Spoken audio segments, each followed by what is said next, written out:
মৰমৰ ছাত্ৰ-ছাত্ৰীসকল, আজি আমি আলোচনা কৰিবলৈ লৈছোঁ আমি আৰু আমাৰ পৰিৱেশ পাঠ্যপুথিৰ তৃতীয় শ্ৰেণীৰ পাঠ নম্বৰ 2 পাঠৰ নাম ফুল। এই পাঠটিৰ আমি আগৰ অংশ অৰ্থাৎ বিভিন্ন ফুল সম্পৰ্কে আৰু ফুলবোৰ কেতিয়া ফুলে, ক'ত ফুলে সেই সম্পৰ্কে আমি কিছু আলোচনা কৰিছিলোঁ। আজিৰ এই আলোচনাৰ যোগেদি আমি ফুলৰ কিছু ব্যৱহাৰ সম্পৰ্কে জানিব পাৰিম। তোমালোকে তোমালোকৰ পৰিৱেশ পাঠ্যপুথিৰ 9 নম্বৰ পৃষ্ঠাটো উলিয়াই ল'বা।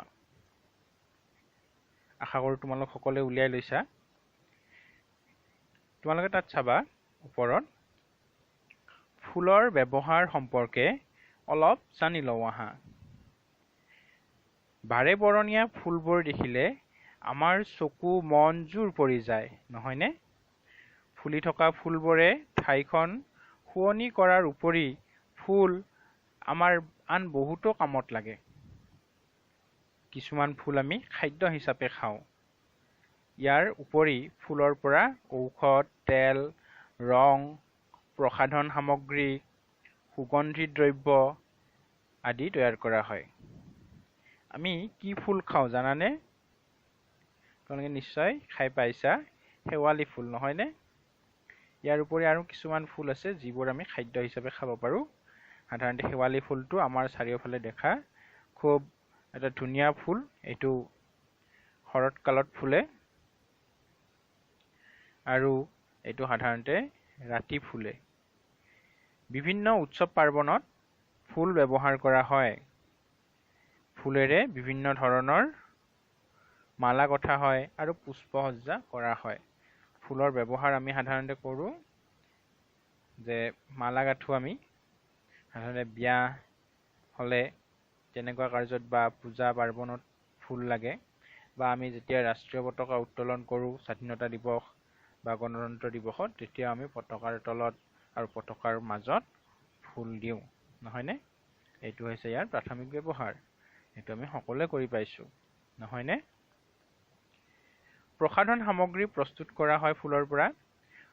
আমি ফুলৰ পৰা কি কি কৰোঁ সেই সম্পৰ্কে অকণমান চাবা। তলত লিখা আছে প্ৰসাধন সামগ্ৰী প্ৰস্তুত কৰা হয়, তেল প্ৰস্তুত কৰা হয়, বনৌষধ হিচাপে ব্যৱহাৰ কৰা হয়, উৎসৱ পাৰ্বণত ব্যৱহাৰ কৰা হয়, খাদ্য হিচাপে ব্যৱহাৰ কৰা হয় আৰু সুগন্ধি দ্ৰব্য তৈয়াৰ কৰা হয় ইয়াৰ পৰা।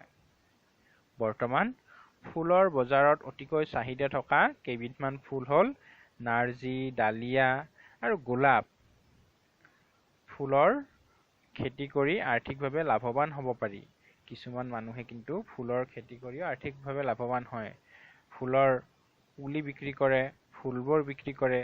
তোমালোকে বজাৰৰ ফালে গ'লে দেখিবা তাত কিছুমান মানুহে ফুল বিক্ৰী কৰি থাকে, নহয়নে? ফুল আমি সকলোৱে বিভিন্ন সময়ত বিভিন্ন কামত ব্যৱহাৰ কৰোঁ। সেয়েহে আমি সকলোৱে ফুল গছৰ যত্ন ল'ব লাগে। অবাবত ফুল ছিঙিব নালাগে।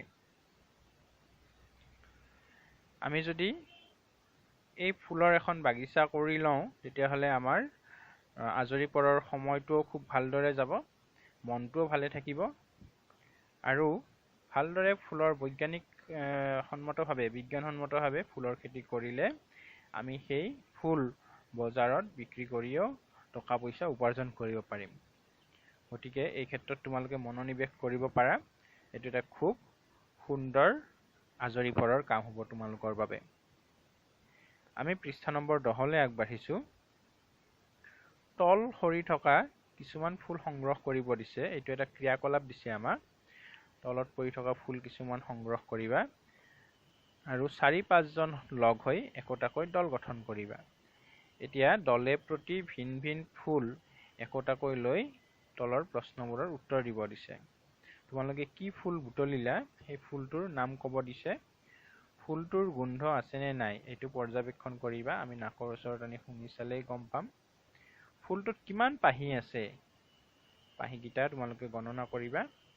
ফুলটোৰ পাহিবোৰ এটাৰ লগত আনটো লগ লাগেনে এইটো তোমালোকে পৰ্যবেক্ষণ কৰিলে গম পাবা।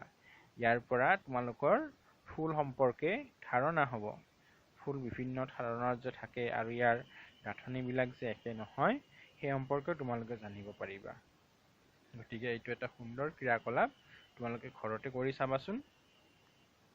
আমি ইয়াৰ তলৰ যিখিনি প্ৰশ্নোত্তৰ আছে তাৰ আমি কিছু অংশ কৰিছিলোঁ ইতিমধ্যে। বাকী যিখিনি অংশ আমি কৰা নাই, ইয়াৰ পিছৰ ভিডিঅ'টোত আমি প্ৰশ্নোত্তৰখিনি কৰাৰ কাৰণে চেষ্টা কৰিম। আজিলে তোমালোকে এইখিনিকে পাঠটো ভালদৰে পঢ়িবা আৰু ফুল সম্পৰ্কে নানা তথ্য তোমালোকৰ ঘৰৰ জ্যেষ্ঠসকলৰ পৰাও তোমালোকে জানি ল'ব চেষ্টা কৰিবা। আজিলে ইমানতে সামৰিছোঁ। ধন্যবাদ।